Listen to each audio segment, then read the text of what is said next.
লাইফে সব থেকে বড় ডিসিশন যদি নিতে হয় তাহলে বন্ধু অবশ্যই তোমাকে কমফোর্ট জোনকে ত্যাগ করতে হবে। সুখের জায়গাটা তোমাকে ছাড়তে হবে, তা না হলে তুমি সফল হওয়াটা কষ্টকর হবে। প্রতিটা মানুষই দেখবে তোমার কমফোর্ট জোন ছেড়ে তারা ভালো কিছু চিন্তা করতে গেলে তাকে সুখের জায়গা ছেড়ে তাকে যেতে হয়। এটাই হচ্ছে বাস্তবতা, এইটা তোমাকে মেনে নিতে হবে। আর যদি তুমি প্রথমে কমফোর্ট জোনটাকে চুজ করো তাহলে কিন্তু তোমার সফলতাটা সহজে ধরা দেবে না। একদম গ্রান্টেড। হ্যাঁ, তুমি কমফোর্টটাকে ক্রিয়েট করো।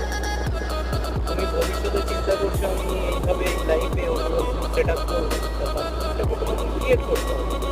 তারপরে তুমি সেট আপ